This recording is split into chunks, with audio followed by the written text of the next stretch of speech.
శ్రీచక్ర శుభ నివాస స్వామి జగమేలు చిద్విలాస. జై శ్రీకృష్ణ. ఛానల్ ప్రేక్షకులకు వీక్షకులకు శుభాశీస్సులు. సొంత ఇంటి కళ, సొంత ఇల్లు కట్టుకోవటము, లేదా ఒక అపార్ట్మెంట్ లాంటిది కొనుక్కోవటము, లేదా ఎవరో కట్టిన భవనాన్నైనా కొనుక్కోవటము అనే ప్రయత్నాలు ఏవి కూడా ముందుకు సాగని సమయంలో ఇప్పుడు చెప్పబోయే కొన్ని పరిహారాలను పాటించడం వలన ఖచ్చితంగా మన మనోవాంఛ నెరవేరుతుంది. వీడియోని ఎక్కడా స్కిప్ చేయకుండా చివరి వరకు చూసి ఆ ప్రక్రియను పాటించండి. అంతేగాని సగం చూసి ప్రక్రియలు పాటించేస్తూ తప్పులు చేస్తూ తిరిగి మాకు ఫోన్ చేయడం, మెసేజ్ చేయడం జరుగుతోంది. అటువంటిది తప్పు. కానీ వీడియోని ఎక్కడా స్కిప్ చేయకుండా పూర్తిగా చివరి వరకు చూడండి.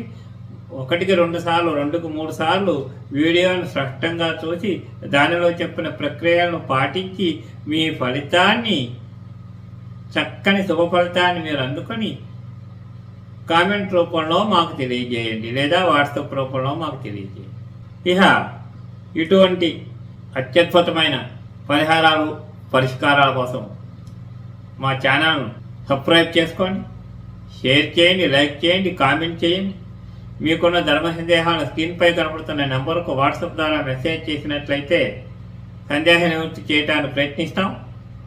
దయచేసి ఎవరు ఫోన్ చేయకుండా, ఒత్తిడి ఎక్కువగా ఉంటుంది మేట. అవసరమైతే నేనే మీతో ఫోన్ చేసి మాట్లాడటం జరుగుతుంది. ఇక మనం అసలు విషయానికి వచ్చినట్లయితే, సొంత ఇల్లు ఇదొక జీవిత లక్ష్యం అయిపోయింది ఈరోజు. అన్నీ ఉంటాయి, కానీ ఇల్లు కట్టుకోవాలన్నా కొనుక్కోవాలన్నా ఎన్నో విఘ్నాలు.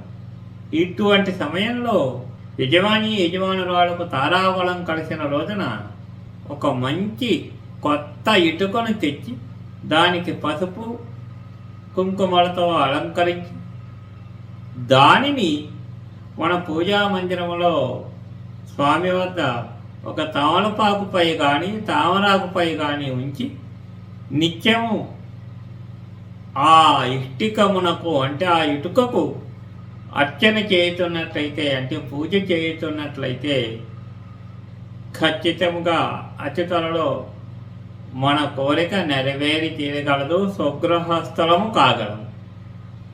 మరో పరిహారం, స్వగృహం కోసం ఎదురు చూస్తున్న వారు ప్రతి ఆదివారం ఉదయం రాగి చెంబులో ₹1 నాణ్యం కానీ, ₹2 నాణ్యం కానీ, ₹5 నాణ్యం కానీ మీకు తోచిన నాణ్యాన్ని వేసి దాని నిండుగా తీర్థములు తీసుకుని, అంటే నీటిని తీసుకుని రాగి చెంబులో, ఇదంతా సూర్యోదయానికి ముందే జరగాలి.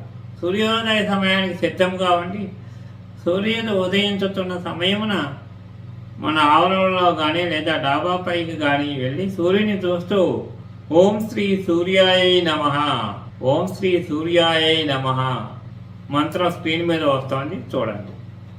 ఓం శ్రీ సూర్యాయ నమః అనే మంత్రాన్ని జపిస్తూ ఆ రాగి చెంబులోని నీటిని శ్రీ సూర్యనారాయణ స్వామి వారి వంక చూస్తూ స్వామికి అర్ఘ్యం ఇచ్చుతున్నట్లుగా భావించి, మన కోరిక తీరినట్లుగా భావించి నేలపై పోయేవారు.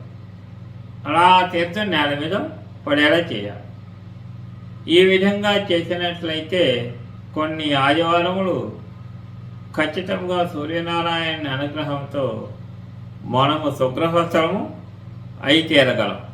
మరో పరిష్కారం, ఎవరైతే సొంతింటికి ప్రయత్నాలు చేస్తూ సఫలం కావటం లేదనుకుంటున్నారో అటువంటి గృహ యజమానురాలు తమ పుట్టింటికి వెళ్ళి మంగళవారము, శుక్రవారము కాకుండా ఒక కొత్త కొండను, అంటే మట్టి కొండలు అమ్ముతారు కదా, అవి ఒక మట్టి కొండను తీర్చుకొని వచ్చినట్లయితే, అంటే పుట్టింటి నుంచి ఇంటి యజమానురాలు వారి పుట్టింటి నుంచి ఒక కొత్త మట్టి కొండను మంగళవారం, శుక్రవారం కాకుండా తెచ్చుకొని తమ ఇంట్లో పెట్టుకున్నట్లయితే ఖచ్చితంగా అతి త్వరలో వారు సుగృహస్థులై తీరగలరు. స్వస్తి. జై శ్రీకృష్ణ.